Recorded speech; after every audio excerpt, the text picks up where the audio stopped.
बच्चों अभी जैसे कि आपने प्रीवियस क्लासेस में देखा, हमने टिश्यूज टॉपिक का स्टार्ट किया था। हमने आपको बताया टिश्यू क्या है, एक organised group of similar cells हैं।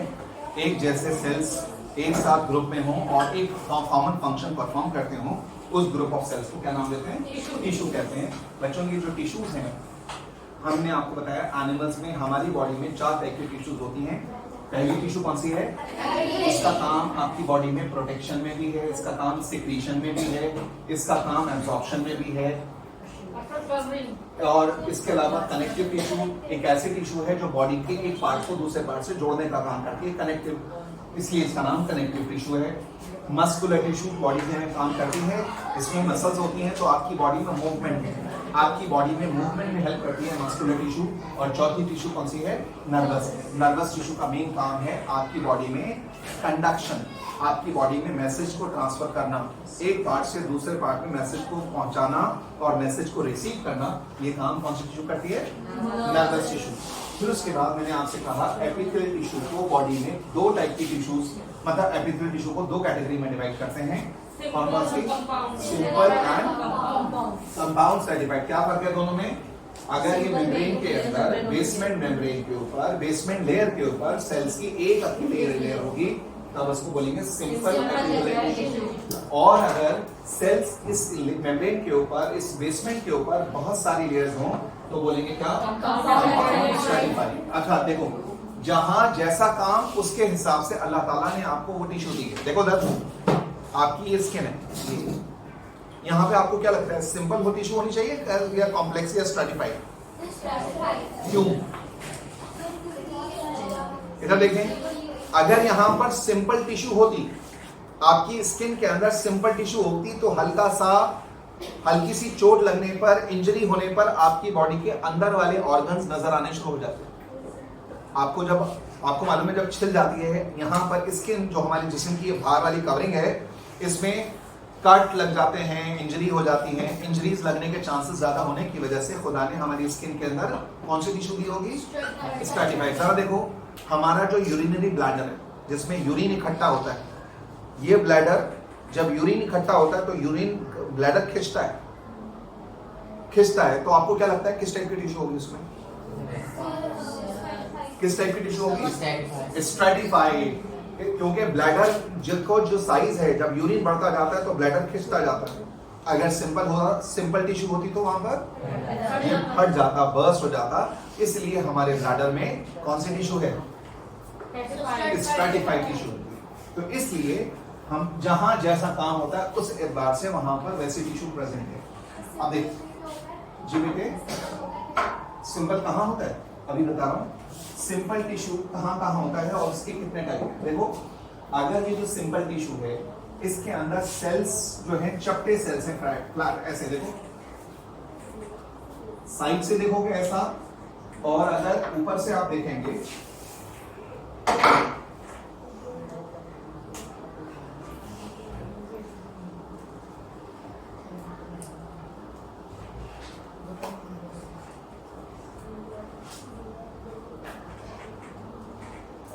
अगर आप ऊपर से देखेंगे तो सेल्स ऐसे दिखेंगे, साइड से देखेंगे तो ऐसा दिखेंगे। तो ये फ्लैट सेल, पतले पतले सेल जो है, इस टिश्यू का नाम होता है कौन सा?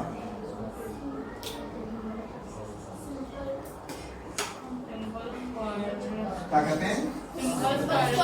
Simple squamous flat sales. एक होती है कौन सी?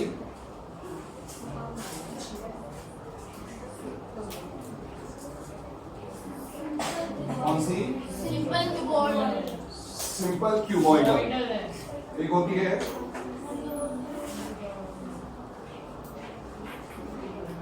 कौन सी? Simple ciliated. और बच्चों एक और टिश्यू होती है,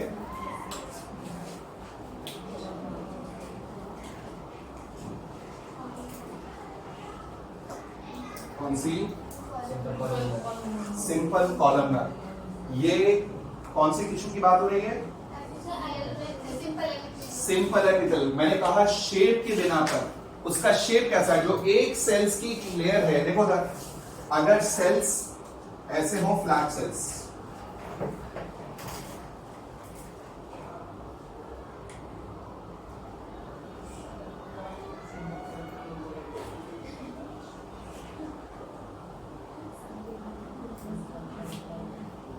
बच्चों को नजर आ रहा है?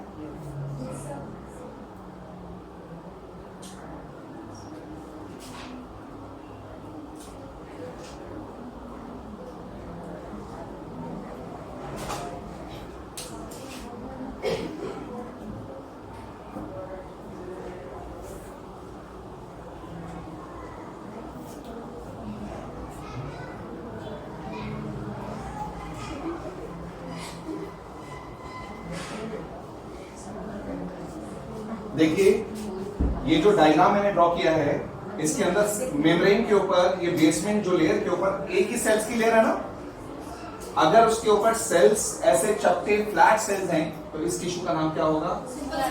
Simple squamous. अगर इसके अंदर क्यूबॉइड्स की शेप में सेल्स हैं, देखो क्यूब्स की शेप में, स्क्वायर शेप क्यूब्स की शेप में सेल हैं, एक ही लेयर सेल्स की है, तो इसका नाम क्या होगा? Simple cuboidal. Simple cuboidal.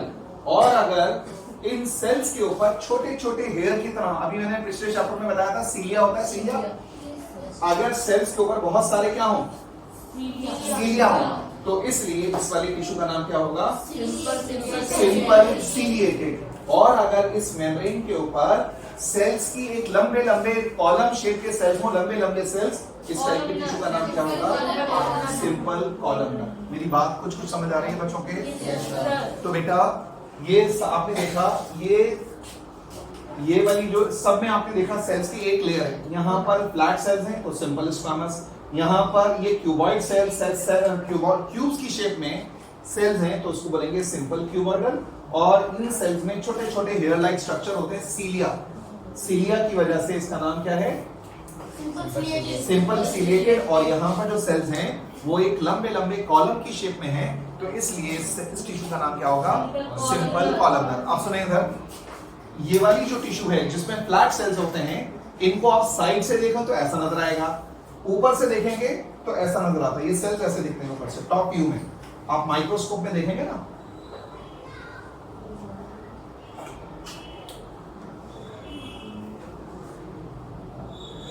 Microscope में, इधर देखो, आप अपनी चीक सेल्स, इधर देखिए, एक मैच स्टिक से अपने चीक को स्क्रैच करिए अंदर साइड से, और उसके बाद उसमें जो सेल्स आएंगे उसको स्लाइड में रख के जब माइक्रोस्कोप में देखेंगे ना तो ऐसे सेल्स नजर आएंगे।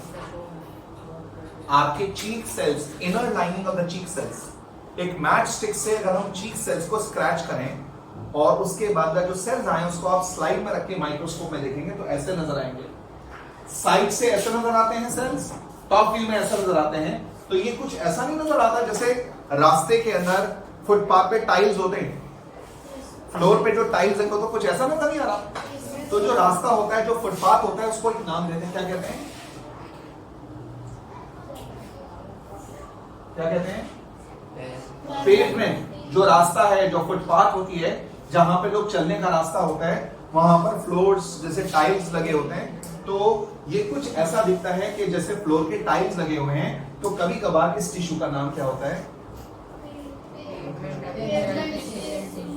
क्या कहते हैं इसको? कौन से टिश्यू की बात हो रही है? सिंपल की कौन सी टाइप? Simple squamous. मैंने कहा सिंपल स्क्वामस साइड से देखने पे ऐसा दिखती है और टॉप व्यू में ऐसा नजर आता है। माइक्रोस्कोप में जब आप देखेंगे तो ऐसा नजर आएगा। ये बहुत बारीक पतले पतले सेल्स होते हैं। अब आगे सुनिए, अब सवाल आपने पूछा था ये सेल्स बॉडी में होते कहाँ हैं? एक तो मैंने अभी आपको बताया कहाँ पर, आपकी इनर लाइनिंग चीक सेल्स, आपकी जो माइट से आप चीक को स्क्रैच करेंगे तो आपकी चीक सेल्स के अंदर ये वाले इस टाइप की टिश्यू होती है। कौन सी? Simple squamous. ये बताएं आप,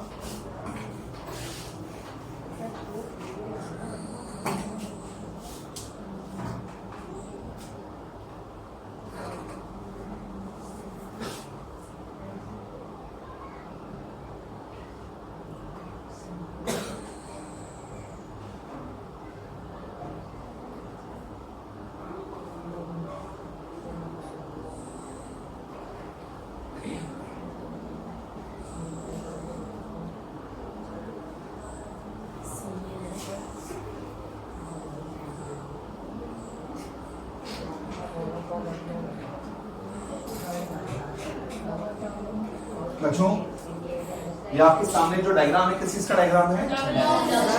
हमारे रेस्पिरेटरी सिस्टम, हमारे फेफड़े हमारे रेस्पिरेटरी सिस्टम का डायग्राम है।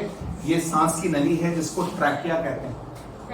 ट्रैकिया, ये ट्रैकिया है जिसको विंडपाइप कहते हैं। इसके आगे जो ब्रांचेस हैं इनको कहते हैं ब्रोंकाई। ब्रोंकाई, और उसके एंड में ना ये देखो, ये जो बलून की तरह स्ट्रक्चर आपको नजर आ रहे हैं, ये वाली, इसका नाम क्या होता है, क्या कहते हैं? एल्वियोलाई।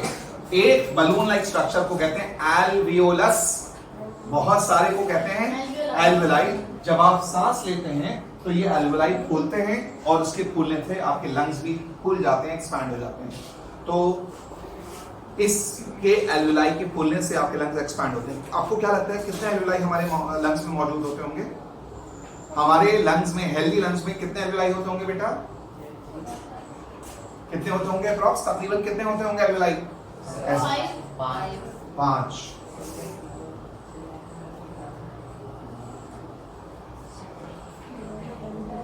कितने? 750 मिलियन, 750 मिलियन ऐसे एल्वियोलाई आपके लंग्स में मौजूद हैं। और इधर देखें, मैं इसको थोड़ा सा बड़ा करके दिखा रहा हूं आपको। ये एल्वियोलाई, एक एल्वियोलस है जिसमें हवा भरती है, जिसमें गैसेस भरती हैं। इसकी लाइनिंग में देखो,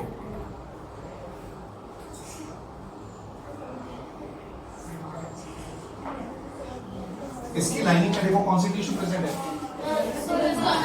सिंपल स्क्वामस। यहां देखिए इसका मकसद क्या है।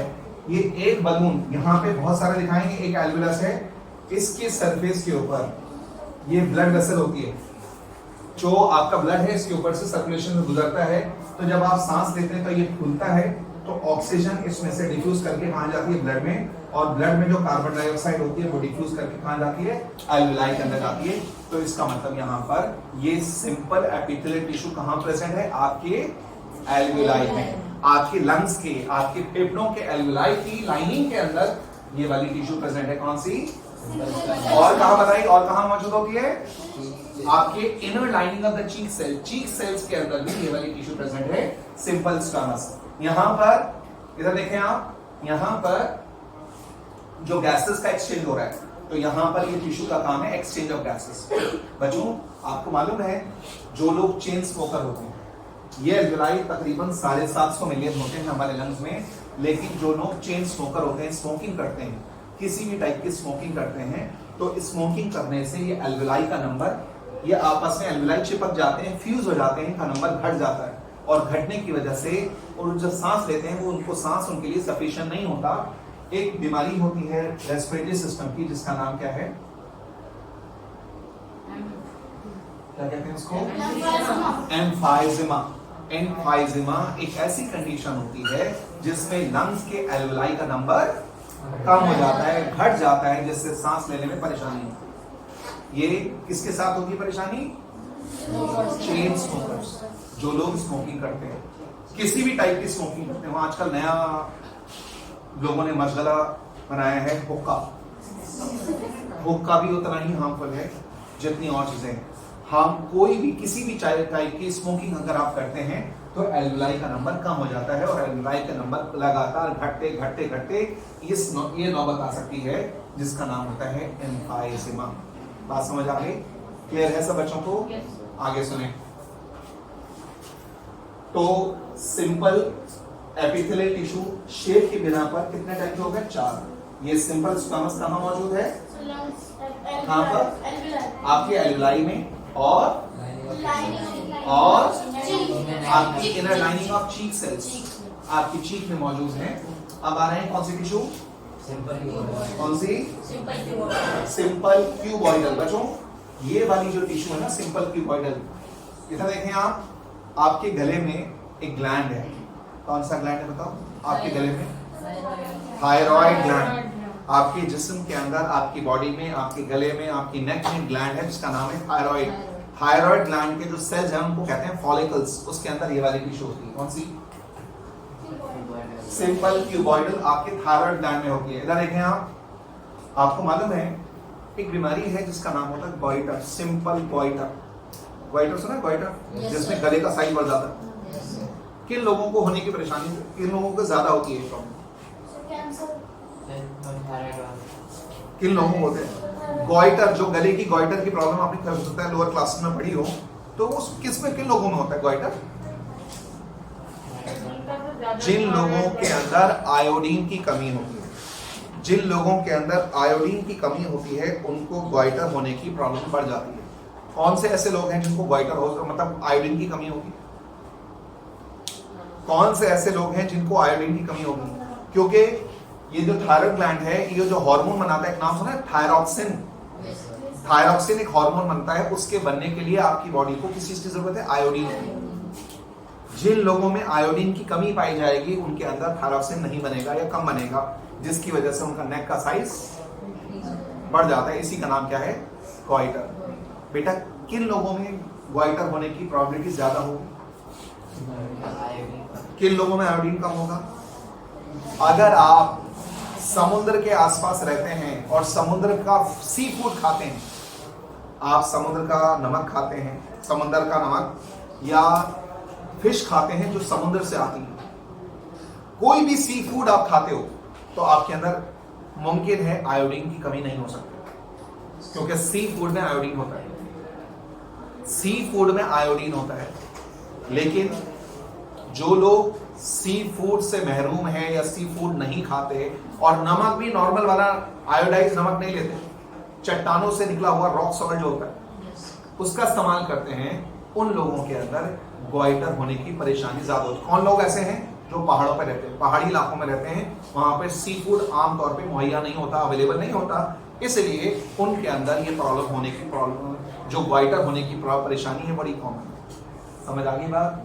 तो बच्चों बात कर रहे थे ये वाले सेल्स की, कौन सी टिश्यू की बात हो रही है? Simple cuboidal. एक तो हमारी बॉडी में कहां मौजूद है? थायराइड की सेल्स में, थायराइड फॉलिकल्स में प्रेजेंट होती है। दूसरा हमारे रिप्रोडक्टिव ऑर्गन्स में, टेस्टिस में और ओवरी में भी प्रेजेंट होती है। टेस्टिस और ओवरी के सेल्स में भी प्रेजेंट होती है। नंबर 3, यहां देखो, अगर टेस्टिस में है, ओवरी में है, तो यानी हमारे गैमीट्स के बनने में, स्पर्म्स और ओवा के प्रोडक्शन में भी हेल्प करेगी। तीसरा काम, आपको मालूम है एक चीज, एक सेल होता है नेफ्रॉन। आपकी जो किडनी है, आपकी जो गुर्दा है, आपका जो किडनी है, जिसका काम क्या है? खून को फिल्टर करना, ब्लड को फिल्टर करना। तो ये फिल्टर करने वाले जो स्ट्रक्चर है उनका नाम होता है नेफ्रॉन। उनके अंदर भी ये वाले सेल प्रेजेंट होते हैं। कौन सी? Simple cuboidal. Simple cuboidal tissue आपके रिप्रोडक्टिव ऑर्गन्स में, आपके थायराइड ग्लैंड में प्रेजेंट होती है। समझ आ गई बात? सब बच्चों को क्लियर है? ओके। उसके बाद हमारे किस पर? सीलिएटेड। मैंने आपको बताया था सीलिया छोटे छोटे हेयर की तरह स्ट्रक्चर होते हैं। एक ऐसी टिश्यू जिसकी सरफेस पे बहुत सारे छोटे छोटे हेयर की तरह स्ट्रक्चर हो, उसको सीलिया कहते हैं। तो सीलिया की वजह से ये टिश्यू कौन सी कहलाती है? Simple ciliated epithelial tissue. ना देखें ये बॉडी में कहां होती है?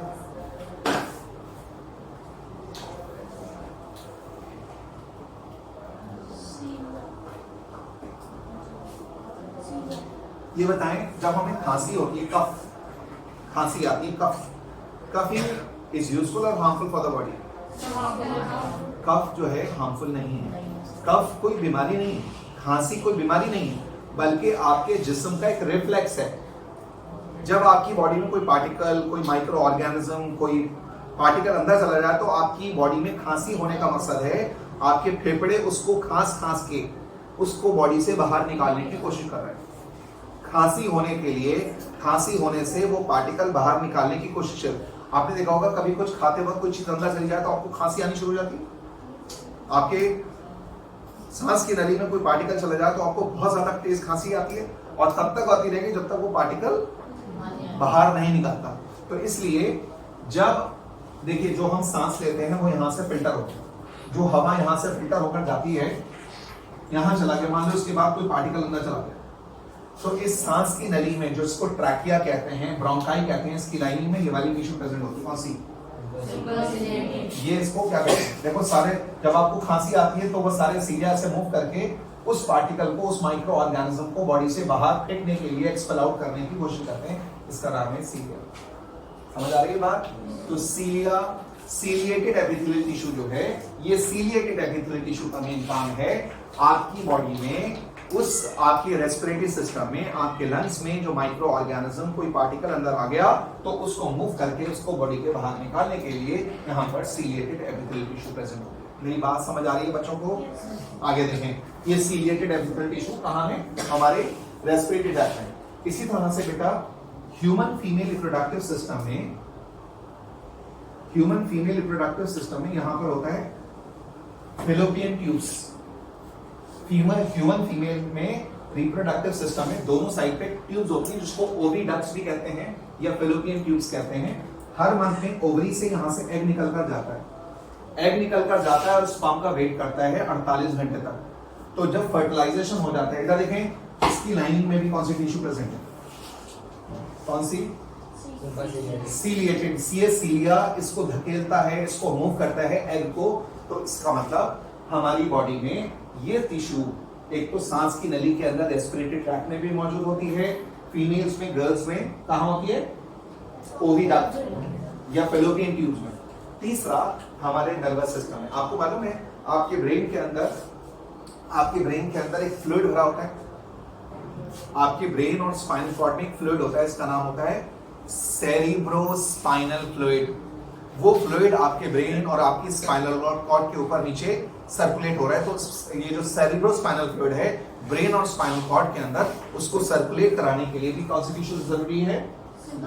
Simple ciliated. आपको मालूम है कुछ लोगों को जो फिट्स आते हैं, दौरे पड़ते हैं, तो कई बार उनका पता लगाने के लिए डॉक्टर, जैसे कोई पर्सन है वो एबनॉर्मल बिहेव करते हैं तो आप देखिएगा उनका एमआरआई होता है। एमआरआई जानते हैं? हॉस्पिटल में एक बड़ी सी मशीन होती है सर्कुलर, उसके अंदर पेशेंट को लेके जाते हैं तो वो एमआरआई जानते हैं नहीं? एमआरआई की फुल फॉर्म बताएगा कोई बच्चा? एमआरआई की फुल फॉर्म बताओ। एमआरआई की फुल फॉर्म होती है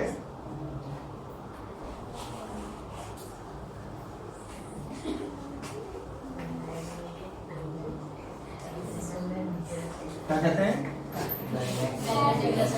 magnetic resonance imaging, MRI. Cancer के पेशेंट के लिए भी किया जाता है एमआरआई। ब्रेन के अंदर ट्यूमर हो जाए उसके लिए भी किया जाता है। ब्रेन के अंदर कुछ दिक्कत आने लगे, किसी को फिट्स आने लगे, बहुत सारी बीमारियां हैं ब्रेन से। एक नाम सुना होगा आपने, जापानीज एंसेफेलाइटिस है, मेनिंजियोकॉक्सीमिया है, और भी बहुत सारी बीमारियां हैं। एक हिंदी में आपने सुना होगा दिमागी बुखार। तो कुछ ऐसे डिसऑर्डर्स हैं, उसको पता करने के एमआरआई करते हैं। तो बच्चों मैं बात आपको ये बता रहा था कि आपके ब्रेन के अंदर एक फ्लूइड होता है CSF। जब डॉक्टर्स को एमआरआई, सीटी स्कैन से कुछ पता नहीं चलता तो पेशेंट की बॉडी में पीछे से, इधर देखो, यहाँ से ब्रेन में और स्पाइनल कॉर्ड में जो फ्लूइड होता है वो फ्लूइड यहाँ से सिरिंज डाल के निकालते हैं और उसमें अगर इन्फेक्शन होता है उसको लैब में पता कर लेते हैं। तो इसका मतलब वो फ्लूइड जो आपकी बॉडी में है वो आपके ब्रेन और आपकी स्पाइनल कॉर्ड में सर्कुलेट कराने के लिए भी कौन सी टिश्यू प्रेजेंट है? समझ आ गई बात? उसके बाद आता है कौन सी? कॉलमनर। कॉलमनर कौन सी टिश्यू होती है? जिसमें लंबे लंबे इलोंगेटेड कॉलम की शेप के सेल्स होते हैं, उसका नाम क्या है? कॉलमनर। देखो ये बॉडी में कहां होती है?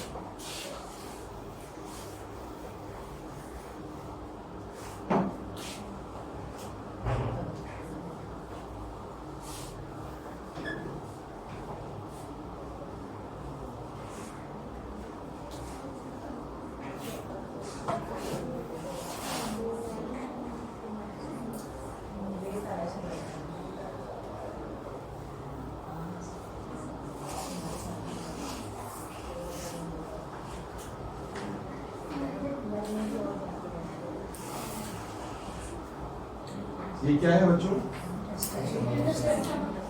ये आपका मैदा है जिसको आप स्टमक कहते हैं। ये क्या है बच्चों? ये जो ट्यूब है पतली वाली, ये है स्मॉल इंटेस्टाइन। और ये बड़ी वाली जो है ये क्या है? Large intestine. ये लार्ज। तो स्टमक की वॉल में अगर आप इसको जूम इन करके देखेंगे, ये वाला पार्ट, इसको जूम इन करके देखेंगे तो यहाँ पर कौन सी टिश्यू प्रेजेंट है?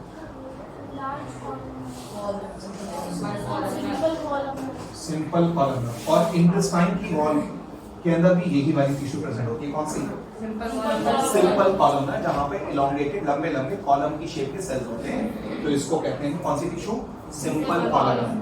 अच्छा इधर देखना, स्टमक के लाइनिंग के अंदर भी होती है, और इंटेस्टाइन के अंदर भी होती है, लेकिन इंटेस्टाइन के अंदर कई बार ऐसा होता है इस इंटेस्टाइन के सेल में ऐसे फोल्ड आ जाते हैं। इन फिलाई इसके अंदर जो फोल्ड आ जाते हैं इंटेस्टाइन के अंदर, कॉलमनर एपिथेलियल टिश्यू के अंदर ऐसे फोल्ड आ जाते हैं। तो फोल्ड आने की वजह से देखें, फोल्ड आने की वजह से इस स्ट्रक्चर का, इन फिंगर लाइक प्रोजेक्शन को क्या कहते हैं? विलाई। क्या आपकी आंतों के अंदर, आपकी इंटेस्टाइन के अंदर जब ऐसे फोल्ड आ जाएंगे तो सरफेस एरिया इंक्रीज हो जाएगा। तो जो आप खाना खाओगे वो खाना डाइजेस्ट होने के बाद ज्यादा अच्छे से एब्जॉर्ब होने के लिए ये विलाई मौजूद होते हैं। तो इसलिए आपकी स्टमक के अंदर, आपकी इंटेस्टाइन के अंदर जो टिश्यू मौजूद है कौन सी है? कौन सी है? Simple columnar. और यहाँ पर इसका खाना, यहाँ पर सिक्रीशन, ये देखो यहाँ से जूसेस निकलते हैं, डाइजेस्टिव जूसेस, और यहाँ पर खाना एब्जॉर्ब भी होता है। तो इसलिए इस कॉलमनर टिश्यू का काम एब्जॉर्प्शन में भी है और सिक्रीशन में भी है। समझ आ रही है बात? सब बच्चों को क्लियर है? देखो ये विलाई कहां है? इंटेस्टाइन में। अच्छा, इसका कुछ देखने में ऐसा नहीं, देखो आप ब्रश करते हैं तो कभी कभार ब्रश के जो ब्रिसल्स होते हैं, ये देखने में कुछ ऐसा नहीं लगता जैसे ब्रश के ब्रिसल्स। तो कुछ किताबों में, जो बड़ी क्लास में आप जाएंगे तो कभी कभार इस टाइप के टिश्यू पे एक नाम देते हैं, क्या कहते हैं?